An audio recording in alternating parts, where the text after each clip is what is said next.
But you and I, we talked about first. We talked about planes, about this big map. So we're all about this game about World War II, and we could have done a big game about. So what I was thinking, right? So everybody who's listening, right? Yeah. As if everyone's going to listen to us. Yeah. What I was thinking is, if we make a World War II game, a big one, a very big one, very, very big one, yeah. That spans over the whole of Europe, and we have commanders on each team. Like somebody elects, everybody has to elect a commander. We have one server. It's like World of Warcraft. So like when people play World of Warcraft, they have a big map, right? Like, and then we can go everywhere around the map. Well, it's similar to this. And I was thinking everybody gets to start out in their own country, kind of, and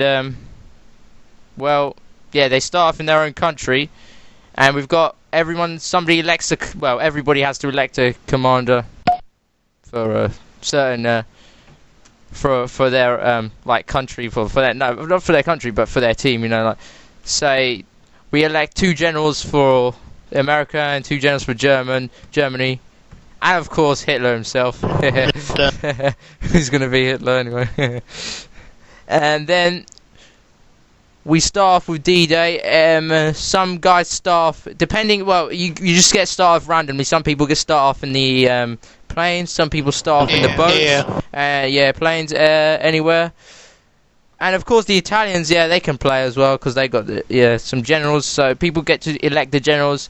And we start off with the training. Guys have to start off with basic training, so we have to everybody has to do their basic training, and then the commanders can look at the scores of the basic training and choose who to be in what kind of army. So, like, say they want to go to join the SAS or something, like Special Forces. So say they've been very good in training, so they get to join the Special Forces and do sabotage missions, so they can go around the whole country when they get paratrooped and take over the base. And it's like lifetime, so it goes day, night, day, night, day, night. You can plan your own battles. So we have like commanders and stuff, and sergeants and different ranks of guys as we play on, and we get to elect ranks, and clans can have their own kind of group of men. So like the leader of the clan can be like a colonel or something, and the rest of the men can be whatever the leader asks them, whatever the leader puts them as, depending on if they've got any leading qualities. And what happens, some people get sent to prison, and they have to find their way out of prison. And so they can only communicate to people near them. So like so it's like a big battle going on all the time, and around the world. And D-Day starts, big battle. You get power drops anywhere around the world. And then you don't know where you are, you have to find your own place, and then you start finding your own place, you find some more men to join up with. Of course there will be bots as well, trying to be bots and computer-controlled players, because it'll be a big battle. We don't want only 2 people to be in it, so yeah, we want to make it very big, and people can go around the whole kind of place.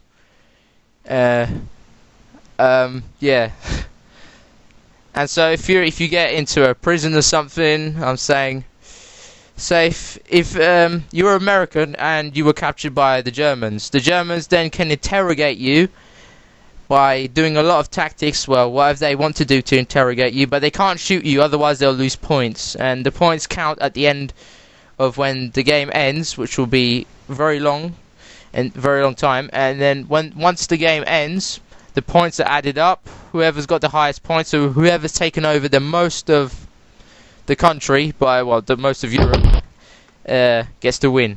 So yeah, and You got something. What?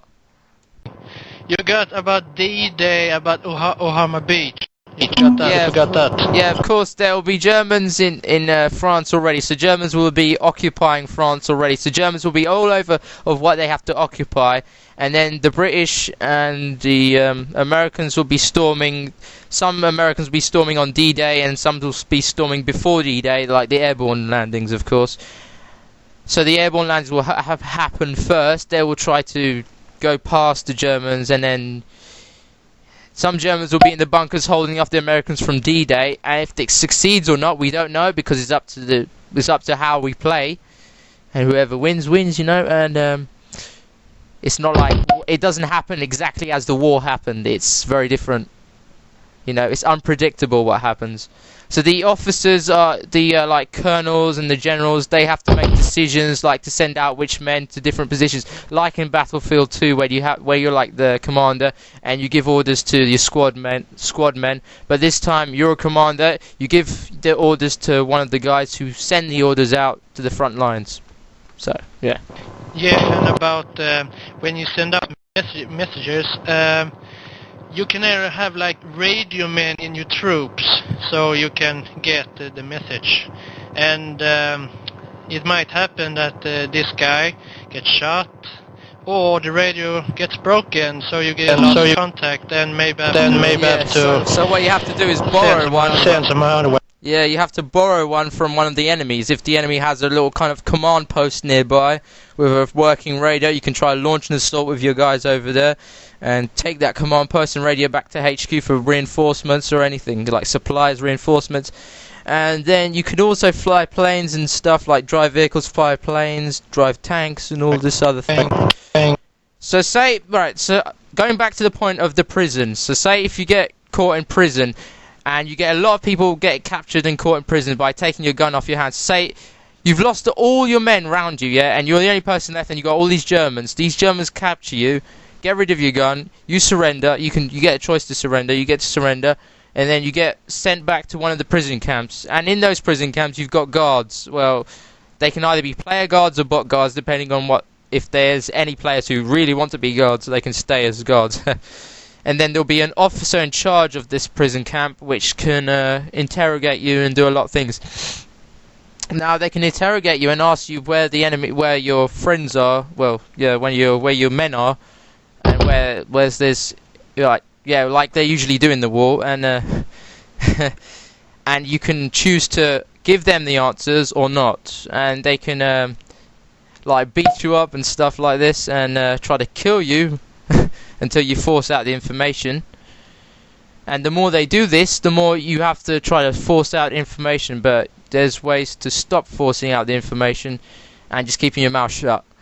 And of course, then you have to plot a way to get out with your fellow men outside the prison and escape from Germany controlled, well, wherever the prison camp is, and escape. And of course there's going to be an Eastern Front as well, which will be quite a good idea if we get some Russians as well in the Eastern Front fighting up there with all the Germans. And say if you're a Russian guy and you live in Russia and you really want to play as the Russians, then you can go and attack them in the Eastern Front over there and defend.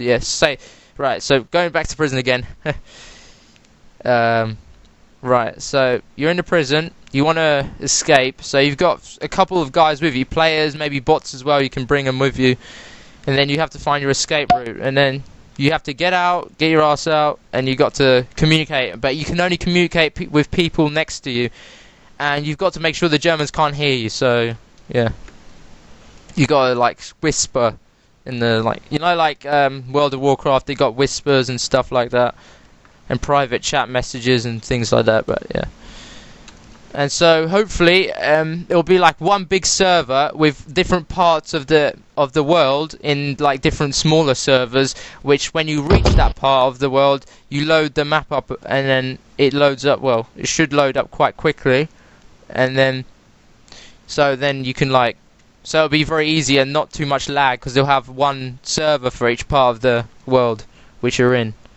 And of course, graphics are not too much of a problem, but it would be nice if we had good graphics for this, like Call of Duty 2 graphics or Medal of Honor Airborne graphics, something like that, and it'll be quite nice. Yeah. And of course, if one of the leaders die, then some of the men start deserting. So some of the bots they start deserting, and then you end up getting less men. And if the high-ranking generals, just find out to get killed or something, yeah. So, but the generals will still have commanders will still have good roles in the battle. So they will be commanding the men. They'll have a whole map of where their men are, and they have to figure out a little tactics and stuff to direct the men.